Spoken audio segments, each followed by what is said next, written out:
Welcome to Horror Echo. Before we begin, don't forget to like, subscribe, and let me know where you're watching from and the time. Now, relax and join me on a journey into the unknown. The Ghost in the Attic, true scary story. I never really believed in ghosts, at least, not until the night I stayed at my cousin's house. That night changed everything. And it wasn't just one spooky incident, but a series of strange occurrences that led me to believe that something truly otherworldly was haunting that place. My cousin, Anna, lived in a house out in the country, surrounded by acres of forest. The house itself was old, really old.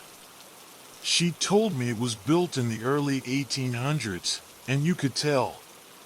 The wooden floors creaked with every step, and the walls were so thick you could barely hear anything from room to room. It was the kind of house that felt like it had its own personality, like it was alive in some weird way. One summer, I went to visit her, thinking it would be a nice, peaceful getaway from the city. I had no idea that I was about to experience something I could never explain. I had just finished my first year of college, and I was looking forward to catching up with Anna and enjoying the peace and quiet. The house had always felt comforting before, but that night was different. It started when Anna mentioned the attic. "Oh, you've got to check it out. It's so creepy up there," she said, laughing. "Grandma used to say there was a ghost up there."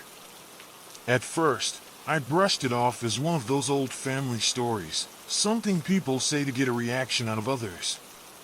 But there was something in the way she said it, something almost nervous. She quickly changed the subject, but I could feel it lingering in the air. That evening, after dinner, we decided to take a walk around the property. The sun was setting, and the woods surrounding the house looked like something out of a horror movie, tall, dark trees that seemed to stretch on forever. The place was so quiet, too, like the world outside had just disappeared. It was peaceful, but in a way, that made it feel even more eerie. When we got back inside, Anna seemed a bit more distant, almost like she was avoiding looking at the attic. I asked her about it again, and she hesitated before finally admitting, "Okay, there's something weird up there, but don't get freaked out."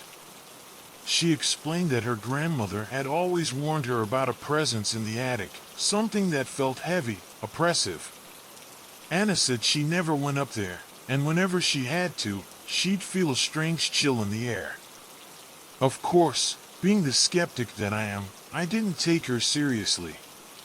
But later that night, after we'd settled in to watch a movie, I couldn't shake the feeling that something was watching me from upstairs. It wasn't like someone was physically there, but more like a weight in the air, a strange tension. I tried to ignore it, but every time I glanced toward the staircase leading to the attic, I felt an icy chill run down my spine. Around midnight, when Anna had gone to bed, I was still awake. I kept hearing odd sounds coming from above, scratching, like something was dragging across the floor. At first, I thought it was just the house settling, but the sounds were too deliberate, too consistent. After a few minutes, I couldn't ignore it anymore. I grabbed my flashlight and went to investigate. I slowly made my way up the narrow staircase, each step creaking under my weight. The air grew colder with every step I took, and the feeling of dread in the pit of my stomach only grew stronger. When I reached the top, I hesitated for a moment, my hand resting on the wooden door that led into the attic. I don't know why I was so hesitant. Maybe it was the silence, or maybe it was the strange, heavy atmosphere that seemed to hang in the air. But something told me I shouldn't open it. I told myself I was being stupid, so I pushed the door open. The beam of my flashlight cut through the darkness, revealing old furniture covered in dusty sheets. The attic was filled with forgotten memories, boxes of old photographs, clothes, and furniture from generations past. But what caught my attention was a rocking chair in the far corner. It was old, its wood warped with age, but it was rocking back and forth, gently, as if someone had just gotten up and left it. I froze. There was no draft, no breeze, nothing that could explain why that chair was moving. The room was completely still, and yet, the chair kept rocking, slowly, back and forth, as if it had a life of its own. My heart raced in my chest, and I took a few shaky steps forward. The closer I got to it, the more I felt an undeniable sense of unease, like something was pushing me away from it. But my curiosity got the better of me. I reached out, my hand trembling, and touched the back of the chair. The second my fingers brushed the wood, the rocking stopped. A cold, sharp chill swept through the room, and the hairs on the back of my neck stood up. It was as though the air itself had shifted, become thicker, somehow darker. I took a deep breath, trying to calm myself. But before I could step back, I heard it, a soft whisper, just behind me, like someone breathing in my ear. I spun around, but the room was empty, the darkness swallowing up the corners of the attic. The whisper was gone, but the presence remained, and it felt closer than ever. My body was frozen, my heart pounding in my chest as I scanned the attic for any sign of movement. Suddenly, there was a loud bang from the other side of the room. I turned, heart in my throat, but there was nothing there. I couldn't explain what I was feeling, like something was watching me, something unseen, lurking in the shadows. It was at that moment that I realized I wasn't alone. I rushed out of the attic, slamming the door behind me. My legs were shaky as I descended the stairs, and I could barely breathe from the adrenaline. When I reached the bottom, I didn't even bother going back to the living room. I went straight to the guest room, locked the door, and tried to convince myself that I was just imagining things. But no matter how hard I tried, I couldn't shake the feeling that someone, was up there. The next morning, I was exhausted, barely able to keep my eyes open. I didn't want to bring up what had happened, but I couldn't get the image of that rocking chair out of my head. That's when Anna finally told me the truth. "You felt it, didn't you?" she asked softly. "The presence in the attic. Grandma always said there was a spirit up there, a woman who died in the house many years ago. She never really left. I think she's still there, watching over us." I didn't know what to think. Part of me still wanted to dismiss it as just my imagination playing tricks on me, but the fear I felt that night, well, it was real. I couldn't ignore it anymore. It's been a few years since I stayed at Anna's house, but every time I think about that attic, I can't help but shudder. Sometimes, when I close my eyes, I can still hear that soft whisper behind me. And I know, deep down, that whatever was in that attic, it's still there.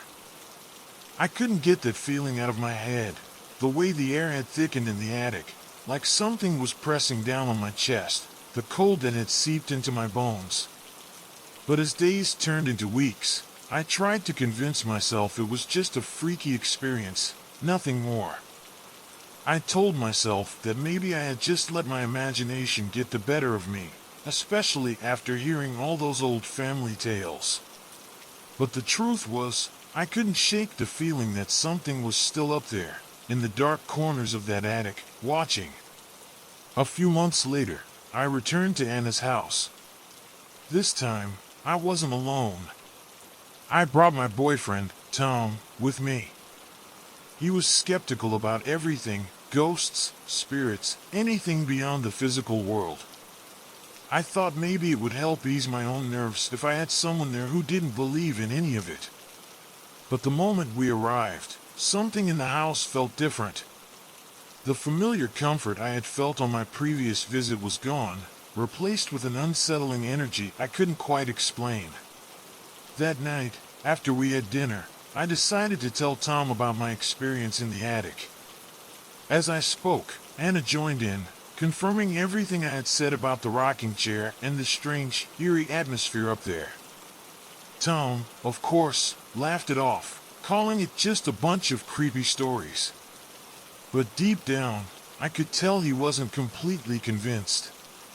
Around midnight, I found myself unable to sleep. The house seemed quieter than usual, too quiet, like it was holding its breath. I glanced over at Tom, who was still deep in his sleep, and I made up my mind. I had to face the attic again. I had to know what was really up there. Maybe it was just my mind playing tricks on me, but the whispers, the cold, the rocking chair, it all felt so real. So, I quietly got out of bed and grabbed the flashlight, just like I had done that night months ago.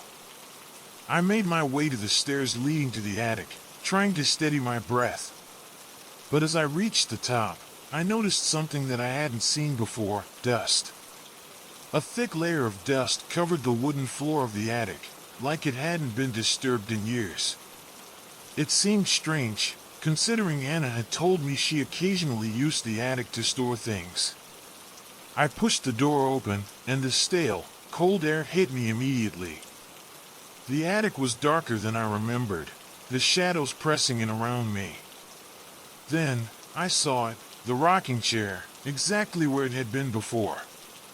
But this time, it was not moving. It was still, silent, like it was waiting for something. My pulse quickened, and my mind raced. Was I imagining it? Was it really the same chair, or had it just been left like that the entire time? Before I could even process it, I heard the familiar sound, the soft whispering, as if someone was right behind me. I spun around, but there was nothing there. My flashlight flickered, casting long, distorted shadows on the walls. I could feel my heart pounding in my ears as I walked slowly toward the rocking chair, my hand shaking. I reached out again, but just as my fingers brushed the wood, a loud bang echoed through the attic, and the chair jolted forward, rocking violently. I jumped back, my breath caught in my throat. My heart was racing as I stumbled backward, crashing into an old wooden trunk. That's when I noticed something new, a strange symbol carved into the floor, right where the chair had been. It was like a series of intersecting lines, a circle in the middle, and strange markings surrounding it. My flashlight revealed the depth of the carving. It wasn't just scratched into the surface, it was deep, almost like someone had been chiseling it for years. Suddenly, I heard the sound of footsteps behind me. Slowly, I turned around, expecting to see Tom or Anna, but there was no one there. The footsteps were getting louder, coming closer, as if someone was walking toward me in the attic. But I couldn't see anyone. The room felt suffocating, and the air was thick with tension. Then, I saw something that made my blood run cold, a shadow, dark and distorted, moving across the far wall. I couldn't move. My body was frozen in place, my flashlight trembling in my hand. The shadow grew larger, its form becoming clearer. It looked like a figure, a woman, with long, flowing hair and a faint outline of a dress. She moved slowly, gliding across the floor, her presence filling the room with a cold, oppressive energy. I tried to scream, but no sound came out. Just as quickly as she appeared, the figure vanished, leaving nothing but the eerie silence of the attic. I stood there, breathing heavily, trying to convince myself that it was just my imagination. But deep down, I knew it wasn't. That shadow, that figure, was real. I ran out of the attic, slamming the door behind me, and rushed downstairs to Tom, my heart racing in my chest. I tried to explain what had happened, but the words wouldn't come out. I could see the fear in his eyes, and I knew that even he couldn't deny it. The next morning, we left. I didn't even say goodbye to Anna. I couldn't stay another minute in that house, not after what I had experienced. Tom, still trying to rationalize everything, didn't say much, but I could tell he was shaken. He never mentioned the attic again, but I could see it in his eyes. He knew something wasn't right. Months passed, and life went back to normal. But I couldn't forget what happened in that attic. Every time I close my eyes, I see that shadow, hear that whisper, feel that cold air. It's like the house is still calling me, and I know that the ghost I encountered isn't just some story or figment of my imagination. It's real. And it's still up there, in the attic, waiting for the next person who dares to enter. Weeks turned into months, and life seemed to settle down again. But there was always that unease, that lingering feeling that something wasn't quite right. Every time I thought about that shadow in the attic, I felt a chill race down my spine. It was almost as if that experience had changed something inside me. No matter how much I tried to push it away, it haunted me. I started to doubt my own sanity, wondering if what I had seen was just some kind of waking nightmare. But deep down, I knew it wasn't. One evening, a few months after that visit, Anna called me out of the blue. Her voice sounded strained, almost like she had been holding something back. "I need to tell you something," she said. "I don't know if you'll believe me, but I have to say it." I listened as she told me that, ever since my visit, things had gotten worse at her house. It wasn't just the unsettling feeling she had in the attic, it was everything. Doors slamming on their own, strange noises in the middle of the night, and even objects moving, as if some unseen force was toying with her. She confessed that she had tried to ignore it, hoping it would stop, but it hadn't. It was as if whatever was in that attic had followed her, growing stronger and more malevolent. But what truly shook me was when she said, "It's not just the attic anymore. It's the whole house. And it's getting worse." I could hear the fear in her voice, and I knew she wasn't exaggerating. She was scared. I felt it too. Something about her words felt so real, so desperate. She then told me something that made my stomach twist in knots. "There's a story, a family story. My grandmother used to talk about it before she passed. She always said that there was something in this house, something dark and old. And it was waiting." I didn't want to hear it. I had already seen enough to last a lifetime, but I couldn't turn away. I pushed her to tell me more, even though a part of me knew it wouldn't bring me any peace. Anna explained that her grandmother had once told her that the house had been built on land that was cursed. It wasn't just any piece of land, it was sacred to the native people who had lived there long before the house was constructed. The elders in the village had warned the settlers that disturbing the land would invite something terrible, something that had been there for centuries. But, of course, the settlers didn't listen.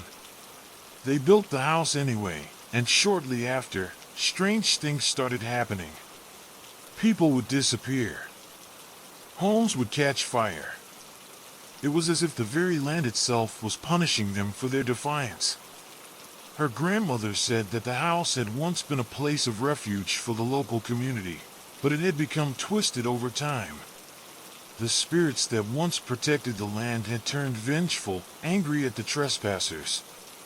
But the most terrifying part of the story was that there was a spirit, a woman, who had been bound to the land, trapped between the living and the dead. The rocking chair in the attic? It was hers. The whispers, the cold, the shadow, it was all her. According to Anna, her grandmother had always believed that the woman had died a violent death. She had been a part of a family that had once lived in the house, but tragedy struck when her child went missing. The family searched for days, but they never found the child. The woman's grief consumed her, and she died shortly after, never knowing what happened to her baby. Some believe that her spirit still wandered the house, seeking to reunite with her lost child. After hearing this, I felt like the ground had been pulled from under me. Everything, the rocking chair, the whispers, the cold, suddenly made sense. But it didn't bring me comfort. it only left me with more questions and more fear. Why was I drawn to that attic? Why had I felt that presence so strongly? Was I somehow connected to this woman's restless spirit? Or was I just another victim of the house, another soul marked by the curse of the land? I asked Anna if she'd ever tried to leave, but she told me she couldn't. I don't know why, she said, her voice quivering. I feel like I have to stay. It's like something is pulling me back. Like I'm tied to this place. I don't know how to explain it, but I can't leave. That was the moment I knew I couldn't leave things like this. I couldn't just walk away and pretend it hadn't happened. Anna needed help, and if I had to face the attic again, I would. This time, though, I wasn't going alone. Tom agreed to come with me. I don't think he truly believed in ghosts, but after everything I had told him, he could see that something was very wrong at Anna's house. We decided to return together, to confront whatever was haunting her once and for all. When we arrived, the house felt just as cold and oppressive as I remembered. There was no warmth, no comfort. It was as if the house itself was alive, watching us, waiting for us to make a mistake. Anna was waiting for us in the living room, her eyes hollow, her face pale. She looked like she hadn't slept in days. Her fear was palpable, and it broke my heart to see her like that. We sat down together, and Anna confessed that she had been hearing the whispers every night. Not just in the attic anymore, but all over the house. The voice was different now, deeper, more menacing.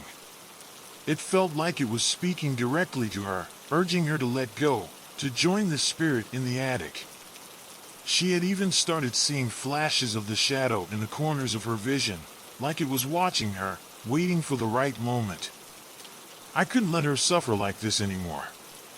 We needed answers, and the only way to get them was to face the attic once more. As we ascended the stairs together, the familiar chill filled the air. The house seemed to grow quieter with each step, the atmosphere thickening, pressing in on us. When we reached the attic door, I paused for a moment, my hand hovering over the doorknob. The whispers were louder now, more insistent. They were all around us, as if the walls themselves were speaking. I turned the handle. The door creaked open, and we stepped inside. This time, it was different. The attic felt alive, pulsing with energy. The rocking chair was still there, but it was no longer empty. There, sitting in the chair, was the woman. Her face was pale, her eyes hollow and lifeless, but there was something about her that felt real, too real. I couldn't breathe. My heart raced in my chest, and I felt the weight of her gaze settle on me. It was like she was staring right into my soul. Then, in a voice that echoed through the attic, she spoke. "You shouldn't have come back." It was too late to turn back now. The house had claimed us. The moment the words escaped her lips, a chill swept through the attic, much colder than anything I had ever felt before. It was as if the very air had frozen, each breath I took burning my lungs. The woman's eyes, empty and dark, locked onto mine, and I could feel my legs turn to jelly. I couldn't move. I couldn't breathe. Her gaze was suffocating, oppressive. It was as if she had reached deep into my chest and was pulling at my heartstrings. Anna gasped beside me, her face turning pale as she reached for my arm, but I couldn't look away. The woman's voice echoed again, this time louder, more forceful. "You're not supposed to be here." I tried to speak, to respond, but no words came out. The air around us seemed to thicken with every passing second, as if the very presence of the woman was filling the room, consuming all the space. Tom stepped forward, trying to be brave, but his voice trembled as he spoke. "Who are you? What do you want?" The woman didn't answer him immediately. Her gaze shifted from me to Anna, then back to me. There was something almost mournful in her eyes, something old and painful. I could feel her sorrow, her desperation, but there was also an undeniable malevolence in the air, like her grief had twisted into something darker, something hungry. "My child, my baby," she whispered, her voice cracking. The words seemed to float through the air, carrying with them a sense of unbearable loss. Anna's hand trembled as she reached out, almost instinctively, toward the rocking chair, as though the woman's sadness was pulling her closer. "Is it true?" Anna whispered, her voice barely audible. Are you the one who has been haunting us?" The figure nodded slowly, the motion jerky and unnatural. "I was the one who died here," she murmured. "I died searching for my child. And my soul has never been at rest. I've waited for so long, and now you are the last ones. The ones who have come to understand my pain." Tom, his courage starting to falter, took a step back. We didn't mean to disturb you," he stammered. "We just came to understand what was going on." The woman's cold, empty eyes fixed on him, and for a moment, I thought I saw something like a smile. It wasn't a pleasant smile, it was twisted, empty, and full of bitterness. "You can never understand," she said. "No one ever can." Then, the room seemed to shift. The shadows on the walls stretched and flickered, like they were alive, moving with an unseen rhythm. The rocking chair began to move again, slowly, gently at first, then faster, the sound of the wood creaking in time with the whispers that filled the room. I could hear them now, more than just whispers, voices, thousands of them, all speaking in unison, all calling out, begging for something I couldn't understand. "We can't leave," Anna whispered, her voice trembling. "It won't let us. We're tied to this place, to the land. It's holding us here." The air grew even colder, and for a moment, I thought I saw a shadow move behind Anna, something dark, something far more sinister than the ghostly woman in front of us. A flash of movement, and suddenly the attic was filled with the sound of a loud crash. The shelves on the far wall collapsed, sending old boxes and furniture spilling out onto the floor. Anna screamed, and the ghostly woman's expression twisted with anger. "You do not understand," she shrieked, her voice rising to a bone-chilling pitch. "You will never leave. You will stay, just like the others who have tried to escape." Her form began to flicker and warp, like smoke in the wind, growing larger and more distorted with every passing second. The room seemed to close in on us, and I felt the weight of the curse press down, suffocating, drowning us. I tried to move, to run, but my legs felt like they were stuck in place.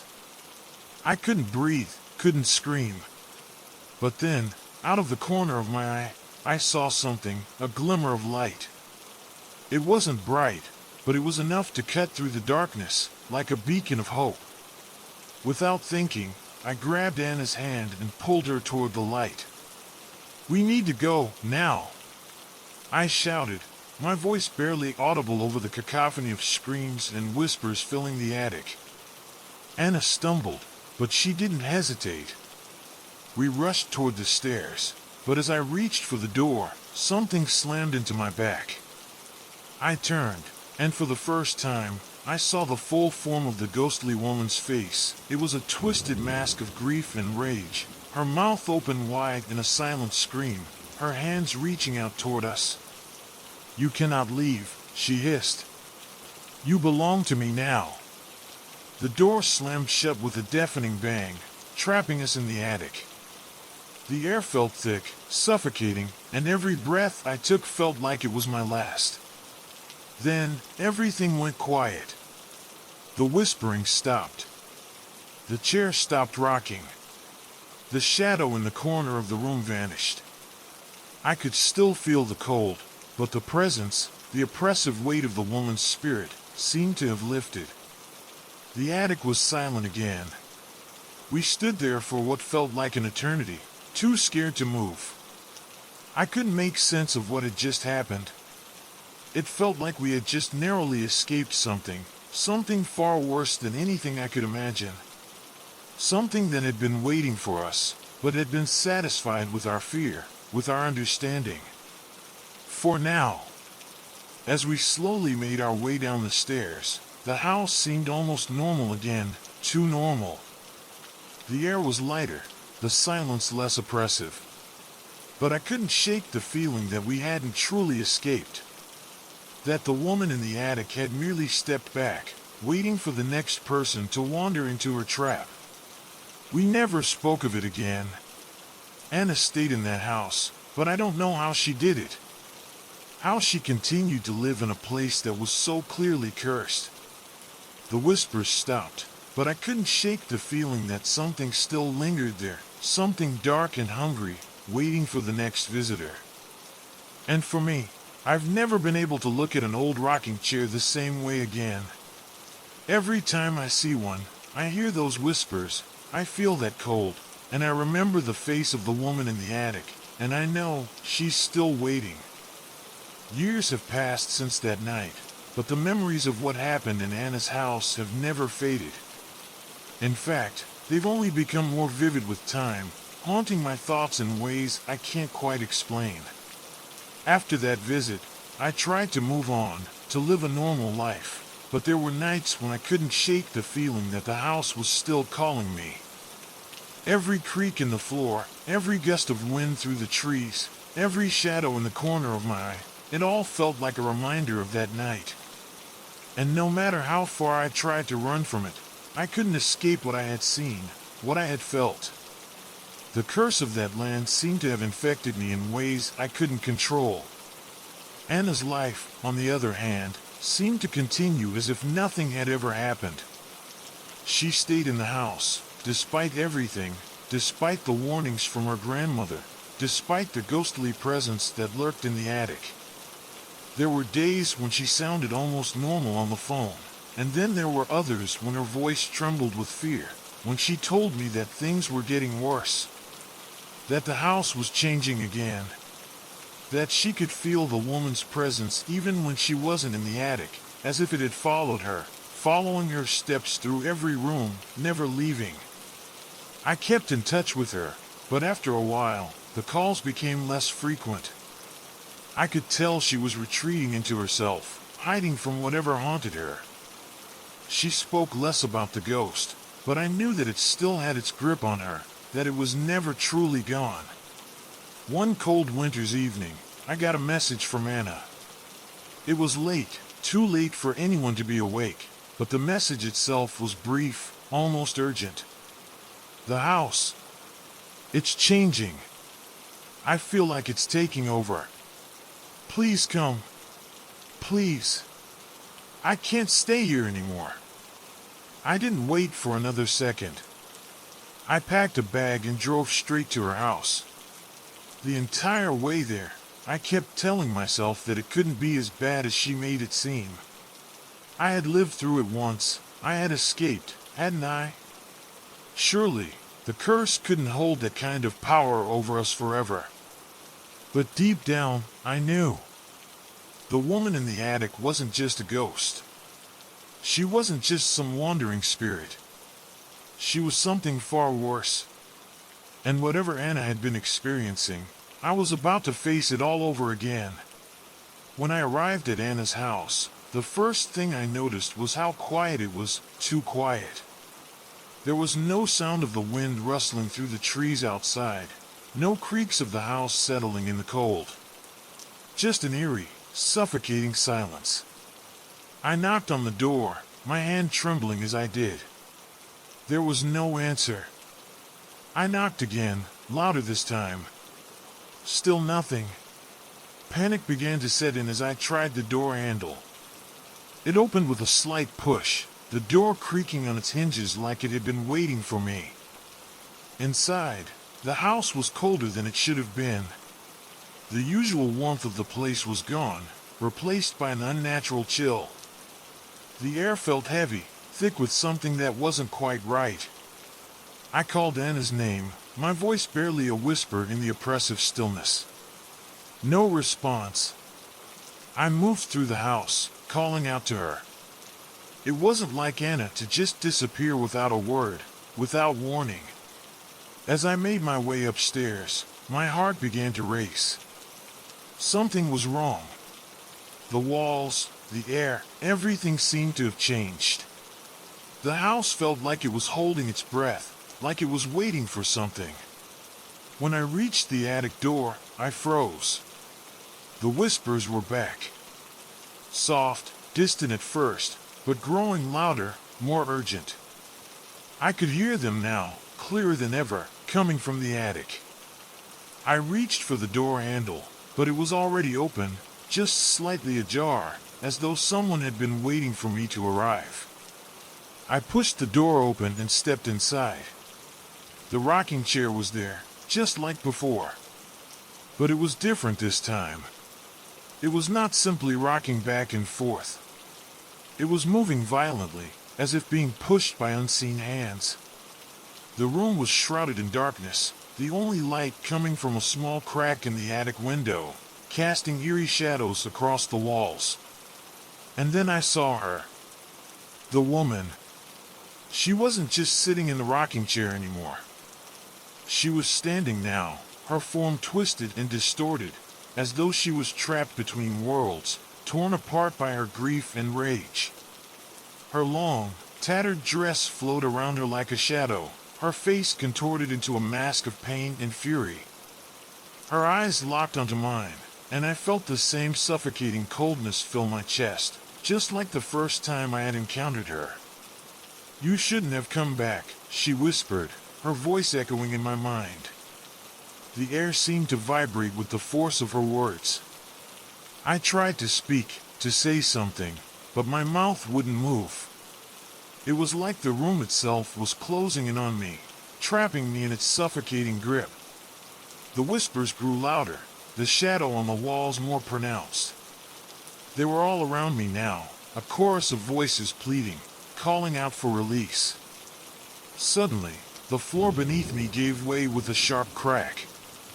I stumbled, falling forward, but something caught me, something cold, something strong, pulling me back into the center of the room. I looked up, but the attic was no longer the same. The walls were moving, stretching, warping, like the house itself was alive, hungry, waiting for its next victim. And that's when I saw it, something that made my blood run cold. The symbol from the floor, the one that had been carved so deeply all those months ago, was glowing faintly in the center of the room. It was pulsing, as if it had a life of its own. The woman's voice echoed in the air again, louder now, her eyes wide with rage. "You are all a part of it now," she hissed. "The house has claimed you, just as it claimed me." And then, everything went dark. When I woke up, I was outside the house. I don't know how I got there. Anna was gone. The house, too, no longer standing, just a pile of rubble, as though it had never existed at all. The land, once cursed, now lay empty, untouched by time. But I know the truth. That house isn't gone. The woman isn't gone. She's still out there, waiting for the next person to come along, waiting for the next soul to claim. And as much as I wish I could forget, I know it's only a matter of time before someone else finds it. The whispers, the cold, the rocking chair, it all begins again. The curse is far from over. The days that followed were a blur. I couldn't process what had happened.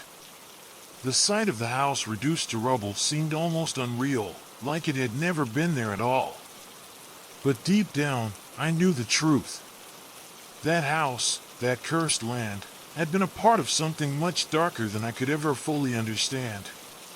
It wasn't just a place, it was a prison. A prison that had somehow swallowed Anna and everyone who had dared to live there.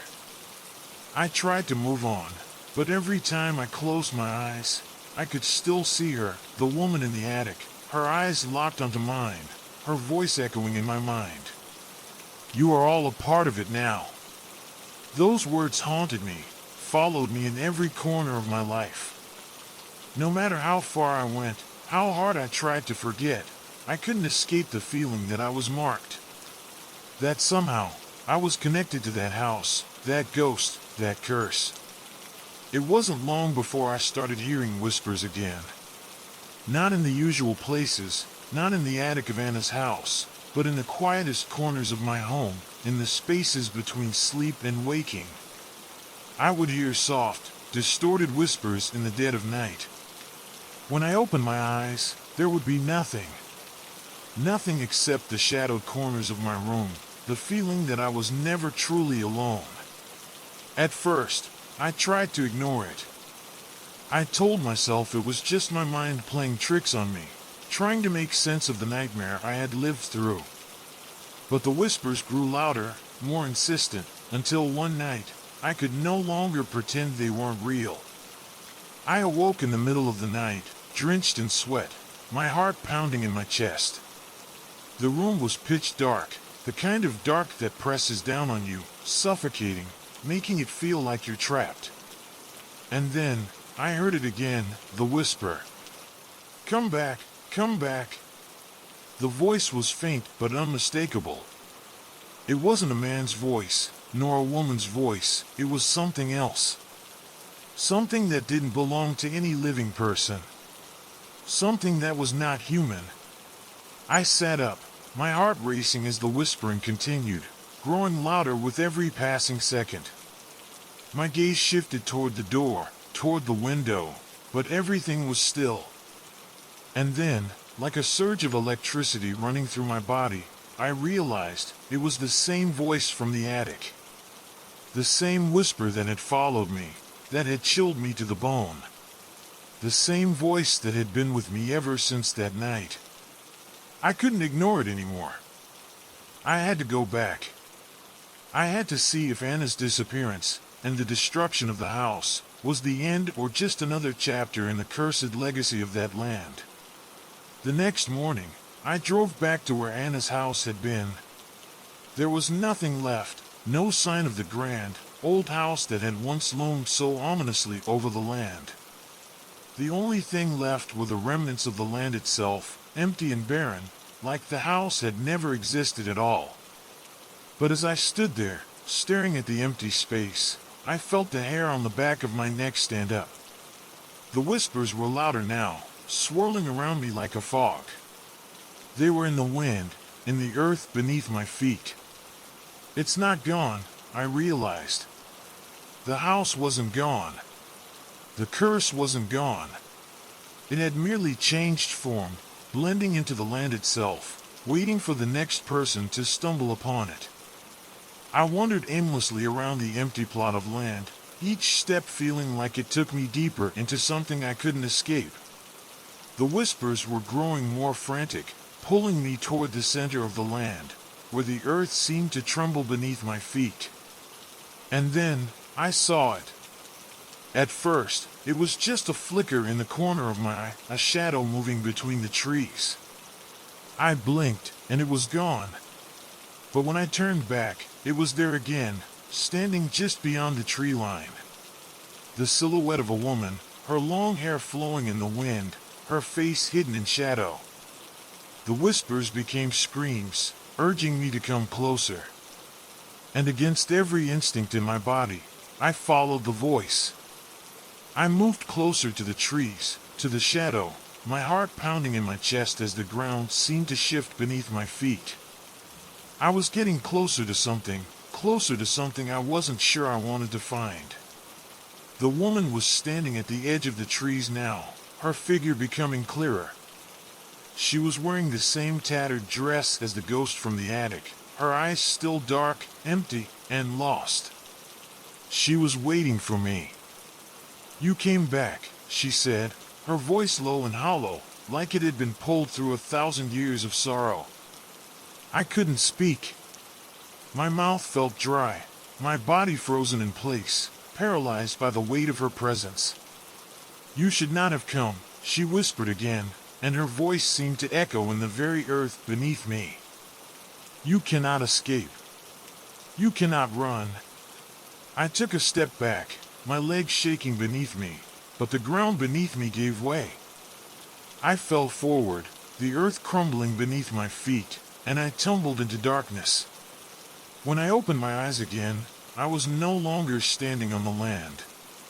I was in the house that had been destroyed, the house that was never gone. I was back in the attic. The rocking chair was there, once more, rocking back and forth. But this time, it wasn't the woman who was sitting in it. It was me. I was sitting in that chair, staring at the same twisted symbol on the floor, feeling the same icy grip around my heart. I tried to scream, but no sound came out.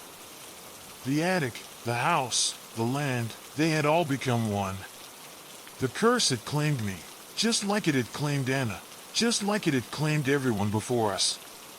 And the worst part? I knew, deep down, I would never leave. Not this time. The woman's curse had followed me, had consumed me completely. I was a part of it now. The rocking chair continued to move, back and forth, back and forth. And as it did, the whispers began again, louder than ever. You are one of us now. And I knew, in that moment, that it was too late. The house had claimed me for good. I was trapped in its curse, bound to it forever, just as the woman had been before me. The cycle would continue. And no one would ever escape. Not ever again. The minutes, or maybe hours, blurred together as I sat frozen in the chair, surrounded by the same oppressive darkness of the attic. The whispers grew louder, more insistent, swirling around me like a storm. Each voice sounded different, but they all echoed the same message: you are one of us now. I tried to move, to break free, but my limbs wouldn't respond. It was as if the very house itself had taken hold of me, binding me to the chair, anchoring me in place.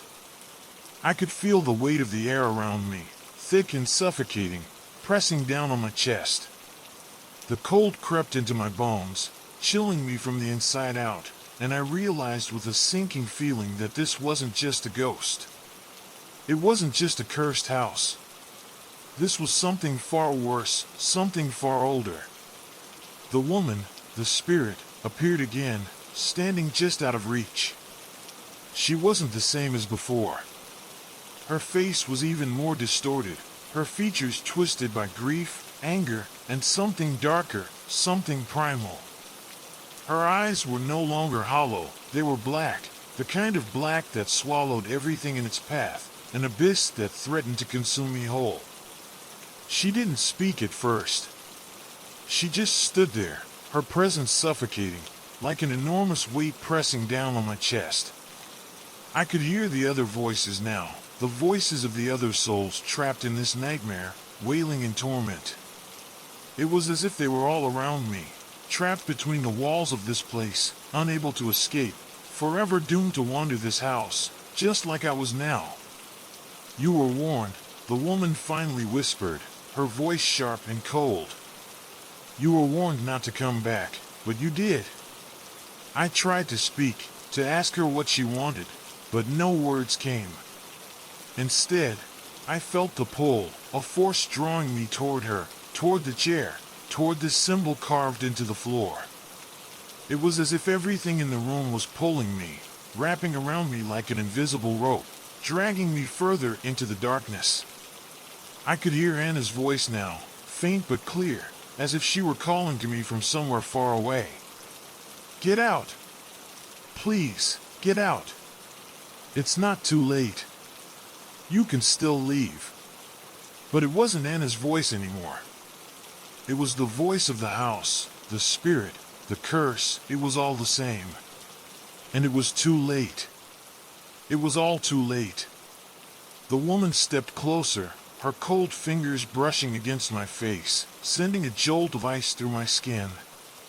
I tried to pull away, but it was no use. Her touch was too powerful. It felt like she was tearing through my soul, unraveling every piece of me until I was nothing but a wisp of fear and regret. "You have become one of us," she whispered again, the words seeping into my mind. "You are tied to this place now. You are bound to the house, just as I was. Just as she was. Just as all of them were."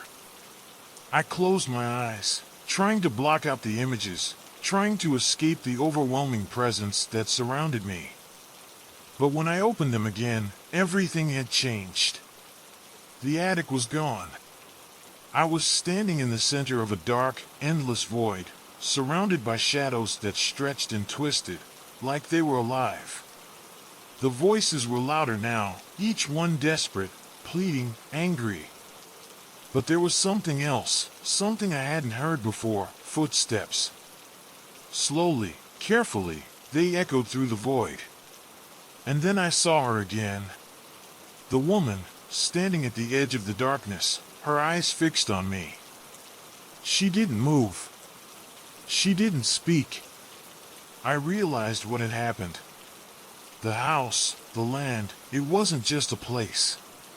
It was a prison.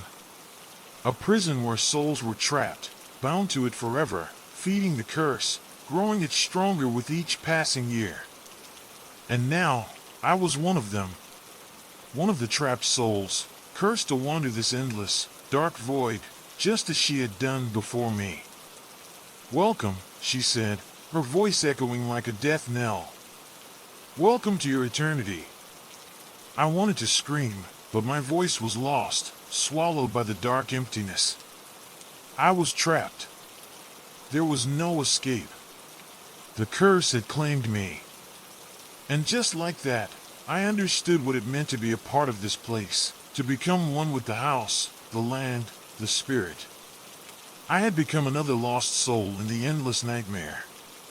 The footsteps echoed again, and this time, I knew it was my own.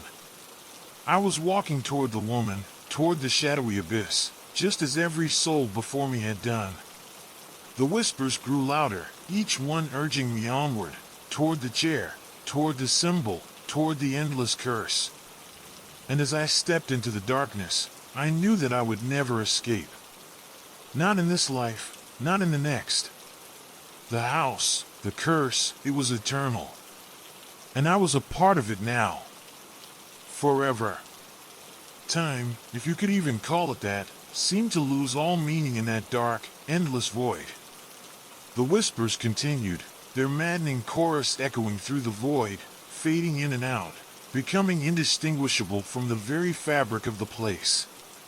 I no longer knew where the land ended and I began. Everything was dark, and yet, there was a strange, sickly glow that seemed to pulse from the center of the void, like a sickly heart beating in the distance. I tried to move, to fight back, but there was no longer any me to resist. Every part of me, my thoughts, my memories, my very essence, was merging with the dark, suffocating atmosphere that surrounded me. And that's when I saw it. It wasn't a person, not anymore. It wasn't even the woman, the spirit from the attic. It was something worse. Something more ancient and hungry. A shape, a presence, that wasn't just a figure but a consuming force. It was the curse, the land itself manifesting in a terrifying, monstrous form. Its presence was palpable, as if the entire void was a living, breathing entity that could smell my fear, feed off of it. The whispers grew louder now, no longer just distant voices, but sharp, clawing screams, urging me to surrender, to give myself completely to the house. And I realized, as I looked into the endless abyss, that the house wasn't just a building. It wasn't just a haunted place or a spirit trying to make contact. The house was alive. It had always been alive, and it had consumed so many before me. It had been feeding off souls for centuries, collecting them, binding them to the land, growing stronger with each one. I tried to scream, to fight back, but my voice was lost in the void.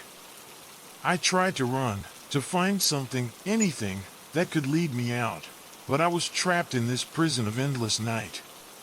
And all I could hear was the voice, the woman's voice, now almost drowned out by the others, becoming something dark and warped. "You cannot escape," she said, her voice soft, yet suffused with the authority of centuries. "None of us can escape." Her figure materialized before me again, no longer just a shadow in the distance, but close, impossibly close, like a nightmare taking shape. Her eyes, once hollow, now gleamed with a malevolent light, reflecting a mixture of grief and power. She was no longer the fragile, lost soul she had once appeared to be. She had become part of the curse. And now, I was becoming part of it too. "You've been marked," she whispered, her voice cutting through the oppressive silence. "Once you enter, you never leave. This place, this house, it consumes you. It becomes you. And when it's done with you, you become part of its endless cycle. Forever." The air around me grew heavier, thicker, as though it were closing in on me, suffocating every last bit of resistance. I realized then, with a horrible clarity, that I wasn't just being haunted. I wasn't just trapped here temporarily. I was becoming part of the house itself. I was being absorbed into its twisted, eternal existence. The curse wasn't just some malevolent force. It was the house, the land, the very essence of the place, living and breathing, feeding on the souls it captured. And once you were inside, you were part of it. Forever. Suddenly, the floor beneath me began to shake, sending waves of vibration through the void, and the whispers grew louder, more frantic. The shadows around me seemed to twist and bend, distorting in ways that made no sense. It was as though the very fabric of reality was being torn apart, and in that tear, something worse was emerging. The footsteps echoed again, slow and deliberate, as if drawing closer, but this time, they were not just the whispers. They were real footsteps, the sound of someone, or something, walking toward me. But as the figure came into view, I saw something I couldn't comprehend. It was Anna. But it wasn't the Anna I knew. She was changed, her once kind face now twisted with the same grief and torment that had consumed the woman in the rocking chair. Her eyes were dark, hollowed out, like she had been here far longer than I could imagine. She didn't speak at first, just stared at me with those eyes that seemed to see right through me. And then, finally, she whispered, "It's too late for us. There's no way out. You're a part of this now." She reached out toward me, her hand cold and lifeless, and I felt an overwhelming sense of dread, not just for myself, but for everything around me. The land was feeding, and I was being consumed by it. I had become part of its eternal nightmare. I wanted to run. I wanted to scream.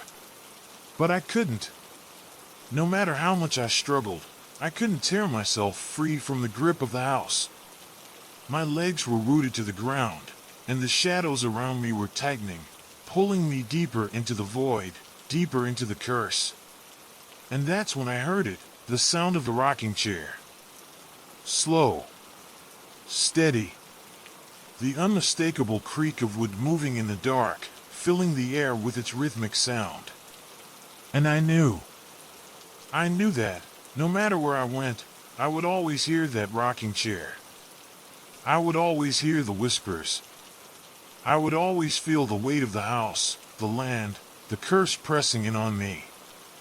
I would always be a part of it, trapped in this endless cycle of suffering, forever bound to the house, to the woman, to the shadows that had claimed all the others. And I would be waiting for the next soul to arrive, for the next person to step into the house. Because once they did, they would become part of it too. And the curse would continue. Forever. The rocking chair creaked again, and the whispers began. "You will never leave. I can still feel it. The weight of the house, the pull of its dark, endless grasp. No matter where I go, no matter how far I run, I cannot escape it. It has become part of me, like an insidious shadow that clings to my very soul. It is in every corner of my mind, in every fleeting moment of silence.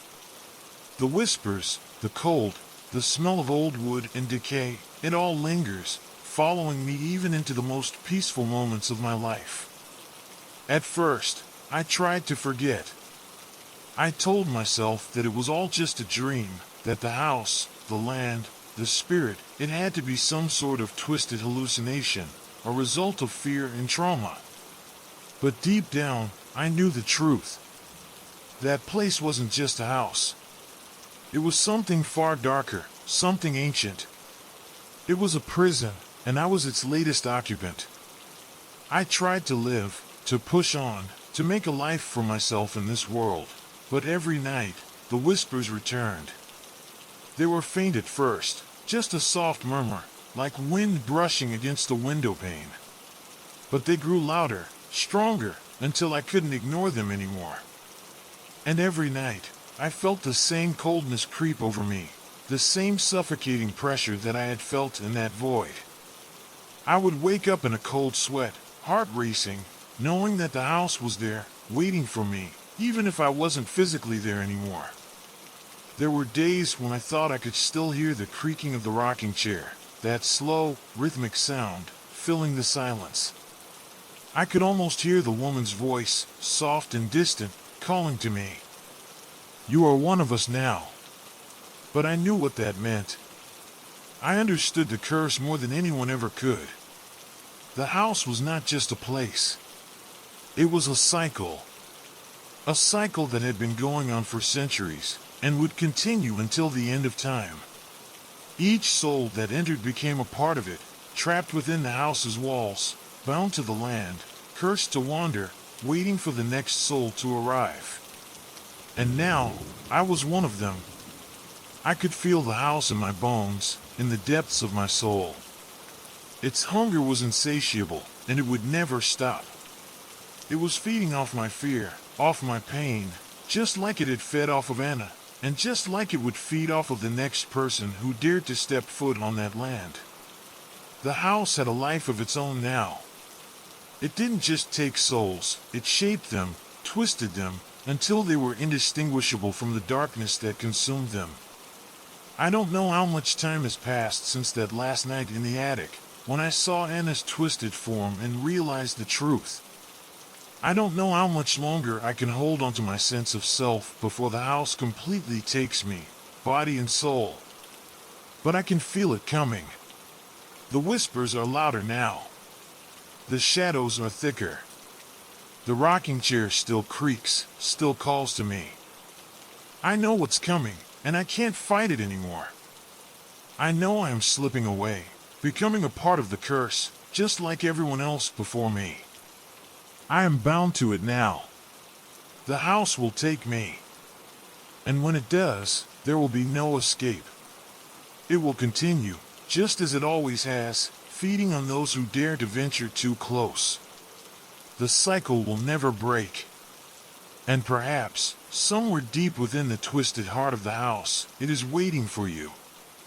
Because, just like me, you will come.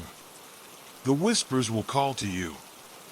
And you will never leave. The rocking chair creaked. And somewhere, deep within the void, I felt it. The house was waiting. Thank you for listening to today's story. Don't forget to like, comment, and subscribe to Horror Echo. Let us know if you've ever had a similar experience. We'd love to hear your story. Sweet dreams, if you can sleep.